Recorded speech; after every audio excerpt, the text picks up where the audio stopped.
மக்களே, இதுதான் நம்ம ஃபஸ்ட் டைம் போடக்கூடிய பிபி ரிவ்யூ. பிபி சீசன் 9ல் ரெட் கார்டு இஷ்யூ எதா திறந்தாலும் ரெட் கார்டு இஷ்யூ. அதை தான் நம்ம இன்னைக்கு பண்ண போகிறோம். சரிங்களா? இது வரைக்கும் நான் எந்த பிபி ரிவ்யூ நான் பண்ணது கிடையாது. ஃபஸ்ட்டு டைம் நம்மளோட சேனல் இருக்குது, சரி போடுவோன்னு சொல்லிட்டு தான் நான் எடுக்கிறேன். ஸோ சீசன் 1லேருந்து சீசன் 9 வரைக்கும் நான் யாருக்கெல்லாம் சப்போர்ட் பண்ணேன்னு பார்ப்போம். ஃபஸ்ட்டு நான் பிபி 1ல் ஓவியா, சீசன் 2ல் மும்தாஸ், சீசன் 3ல் எல்லாருமே, 4th சீசனில் ஷிவின், ஆரி, 5th சீசனில் ராஜு, தாமரை, பிரியங்கா, ஸோ 6th சீசனில் ஷிவின், 7th சீசனில் விசித்ராவும் அர்ச்சனாவும், ஸோ 8th சீசனில் ஜாக்லின். ஸோ 9th சீசன் வரும்போது எனக்கு யார் ஃபஸ்ட்டு பிடிக்கும்னு கேட்டிங்கன்னா யாருமே இல்லை. இங்கே பிடிக்கிற அளவுக்கு அங்கே அவ்வளோ யாருமே கிடையாது. ஸோ போக போக கேம் வைஸாவது அவன் பார்ப்போமே அப்படின்னு சொல்லிட்டு தான் நான் பார்க்க ஆரம்பித்தேன். அதில் பார்க்கும்போது பார்வதியோட கேம் நல்லா இருந்துச்சு, ஐக்கியூ அதிகமாக இருந்துச்சு. எப்படி கேம் விளாண்டா இவன் எப்படி பண்ணிச்சுன்னா இவன் எப்படி மடங்குவான், இவன் எப்படி அடித்தா இவன் எப்படி அவுட் ஆகும், இவன் எப்படி பேசினா இவன் எப்படி ட்விஸ்ட் பண்ணோம்னா எப்படி இவன் போய் பிஜிஎஸ்ட்டை போய் மாட்டுவான் அப்படின்னு யோசிச்சு பயங்கரமான ஒரு கேம் விளாண்டாங்க. அது ஓகே, ஃபைன், நல்லா இருந்துச்சு. அப்படியே போகலாம்ல. எதுக்காக லவ் கண்டென்ட்குள்ளே போகணும்? லவ் கண்டென்ட்குள்ளே போய் மாட்டிக்கிச்சு. கமுருதீன் இதை பார்த்து நோட் பண்ணி அவர் மாட்டிட்டார். மாட்டினவர் சும்மா இருப்பாரா? மாட்டார். அவங்கள நல்லா போட்டு நல்லா பேசிட்டு இவங்க ஒயில் கார்டுன்னு ஒரு 4 பேர் வந்தாங்க. அவங்க வந்து அதை போட்டு உடச்சிட்டாங்க. அங்கே ஒரு பிரச்சனை, அதில் ஒரு பிரச்சனை ஆகிப்போச்சு. அந்த பிரச்சனையில் என்னாச்சுன்னா பார்வதி வந்துட்டு கமுருதீன்கிட்ட பேசலை. அதில் வந்துட்டு போட்டு உடச்சி செஞ்சு அதுக்கப்புறமும் திருப்பி விட்டாராவே விடலை. கமுருதீன் வந்து விடலை. காமருதுன்னு சொன்னது கோவம் வந்துச்சு. ஆனால் அவர் என்ன பண்ணார்? அதான் ஒயில் கார்டு பார்த்துன்னு சொன்னாங்க. அது பிரச்சனை ஆயிடுச்சு. அதுக்கப்புறம் வந்துட்டு போயிடுச்சு பார்வதிக்கு அந்த சண்டை அதெல்லாம் போய் இப்போ வந்துட்டு டிடிஎஃப் வருது, அதாவது டிக்கெட் டு ஃபினாலே அப்படின்னு ஒன்று வருது. அதில் யார் கம்முன்னு இருக்கணுமே? இருக்கணும்ல? இல்லை. ஏன் அப்படி இருந்தால் அவங்களுக்கு நேம் கட்டு போயிடும். அப்படி போகாமல் இத்தனை நாளாக பார்வதி வந்து சண்டை போடாங்க. நடுவில் எனக்கு ஹியூஜ் ரெஸ்பெக்ட் இப்படியே ஏறிச்சு பார்வதி மேலே. எப்போனா அந்த ஸ்கூல் டெஸ்ட் அப்போ ஒரு வார்டனா அவங்களுக்கு ஒரு ஃபிசிக்கலாக ஒரு பெயின் இருக்கும்போது அதை வச்சுருந்தோம் அவங்களை டார்கெட் பண்ணி அடிச்சாங்க அன்புங்க. அங்கே புரிஞ்சுக்கோங்க. அங்கே தான் வந்துட்டு மாட்டினாங்க அன்புங்க. ஸோ அது கொஞ்சம் கஷ்டமாக இருந்துச்சு, இல்லைன்னு சொல்லலை. அது வந்து பார்வதி ரொம்ப இதை பண்ணால் அதனால வந்தது. அது அப்படியே மெயின்டைன் பண்ணியிருந்தாங்கன்னா நேரம் எங்கேயோ போயிருக்கலாம். அதை விட்டுட்டு திருப்பி இப்போ இந்த கமுருதீன் கூட போய் சேர்ந்துச்சு பாருங்க. சேர்ந்தனால மாட்டிக்கிச்சு. அது சும்மா இருக்குமா? இருக்காது. பார்வதியும் அது யோக்கியம்னா சொல்ல மாட்டேன். அதுவும் வந்துட்டு பிரச்சனைனா மாட்டி விட்டு போயிட்டே இருக்கும் அசால்ட்டாக. எனக்கு கேம் வேணும் அப்படின்னு போயிடும்.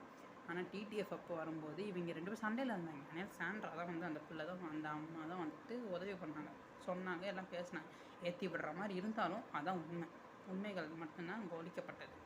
ஆனால் அதை வந்துட்டு அதையே இவங்க 2 பேர் சேர்ந்தாக்கணும் திருப்பி பார்வதி போய் சொல்ல, இதை போய் அவங்க சாண்ட்ராட்டை கேட்க, ஃப்ராடுன்னு சொல்ல, வார்த்தைகள் ட்விஸ்டாக சண்டை வந்துடுச்சு. அந்த சண்டையில் கம்முன்னு இருந்துருக்கோம். அதை அப்படியே இழுத்துட்டு வந்து கார் டாஸ்க்குன்னு வச்சாங்க. அங்கே வந்து பார்வதின்றவங்க என்ன பண்ணாங்க, இதை பற்றி பேசிகிட்டு இருக்கும்போது தான் வந்துட்டு அவங்க ரொமான்ஸ் பண்ணி தானே இருந்தீங்க அப்படின்னு சும்மா விளையாட்டுக்கு கேட்ட ஒரு விஷயம் விக்ரம் கேட்டார். அந்த பிரச்சனை அதை வந்துட்டு சாண்ட்ரா கேட்டு ஒன்று சொல்கிறாங்க. ஆமாம், இது இல்லாமல் இப்படி சர்வே பண்ணியிருப்பாங்க அவங்க அப்படின்னு கேட்குறாங்க. அதுக்கு பார்வதி இருந்துட்டு கமுருதன் வந்துட்டு ஸ்கேம் ட்ரா அப்படின்னு சொல்கிறாங்க.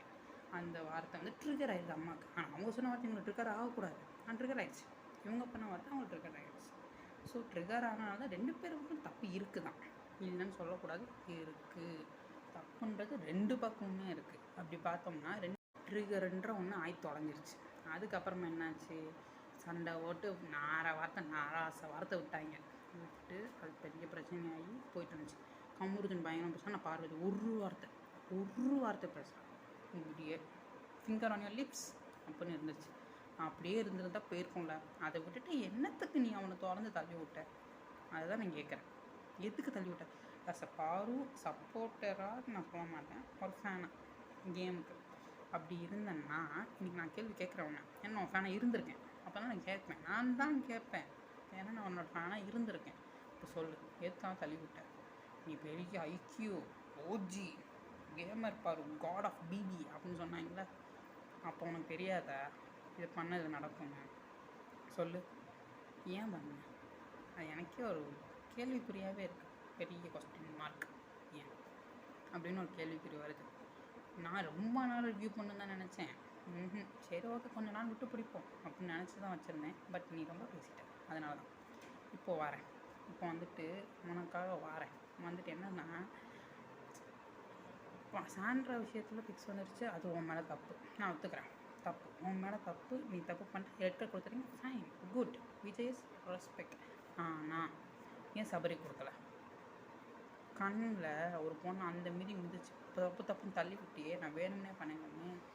அதே சாண்ட்ரா வந்து கழுத்தில் மிதிச்சிருக்காங்களே அப்படின்னு. எங்கே கழுத்தில் மிதிச்சிருக்கான்னு சொன்னாங்கள்ல. அதே மாதிரி விக்ரம் இருக்கார் பாருங்க, அவர் வேற ரகம், மேன் ஹேண்டில் பண்ணியிருக்காங்களே அப்படின்னு சொன்னார். அவர் எங்கே போனார்? இப்போ வந்து கேம், இது ஒரு கேமுடா, ஏன்டா அப்படி பண்ணுறீங்க, கேம்டா அப்படின்னு சொன்னால் எங்கே போனார்? இது 50 லட்சத்துக்காக பண்ணுறீங்க அப்படின்னு கேட்ட சபரிக்கு எங்கே போச்சு ஹியூமனிட்டி? அதுதான் ஏன் சொல்லுங்க, அதுதான் நான் கேட்குறேன். ஏன் என்ற கேள்வி தான் மக்களே. இன்றைக்கி ஃபயர் விட்ற நீங்கள், இன்றைக்கி இத்தனை செலிப்ரிட்டி வந்து பாருக்கு எதிராக நிற்கிற நீங்கள், ஏன் பாருக்கு நினப்பா வரல? அதான் நான் கேட்குறேன். இங்கே வந்துட்டு சப்போர்ட்டாக பண்ணுறேன், நல்லா யோசிச்சுக்கோங்க, சப்போர்ட் பண்ணலை, ஏன் வரல? அவ்வளோதான் கேள்வி. பெண் தானே, அவளுக்கும் ஒரு பெண் தானே அப்படின்னு கேட்கணும். மிச்சப்படி அவள் பண்ணுற கர்மாந்தரத்தெல்லாம் விடுங்க அவளை. ஆனால் திவ்யா வேற ரகம். அது வச்சு நீலாம் நான் நினச்சிக்கலவே கேட்டா, குட்டி சாத்தான் இப்படி சிரிக்கியே அடுத்தவனை பார்த்து, நீலாம் பொம்பளையா? உன மாதிரி பொம்பளை நான் பார்த்ததே இல்லை. மஜா, ஃபயர் விட்டு நான் ஃபயர் விட்டேன் நைட்டு, சூப்பர்.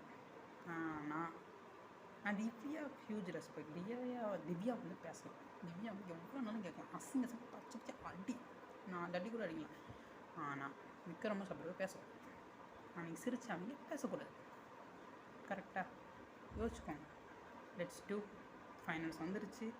இனி வினோத்தோ திவ்யாவோ யாரும் தெரில, ஆனால் திவ்யா ஜெயிக்கணும்னு நான் நினைக்கிறேன். ஒரு பொண்ணுக்காக அவர் நின்றுருக்கா.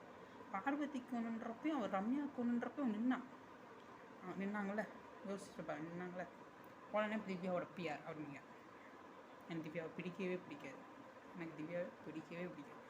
இந்த செகண்ட் சொல்கிறேன், டாப் 2ல் திவ்யா தான் நிற்பா. நான் நினச்சி சொல்கிறேன், திவ்யா தான் நிற்பா. இந்த மாதிரி ரிவ்யூ நிறையா பண்ணணும்னு நீங்கள் நினச்சிங்கன்னா ஃபாலோ பண்ணுங்கள். இன்ஸ்டாகிராம் ஐடி டேக் பண்ணுறேன். லைக் பண்ணுங்கள், ஷேர் பண்ணுங்கள், கமெண்ட் பண்ணுங்கள்.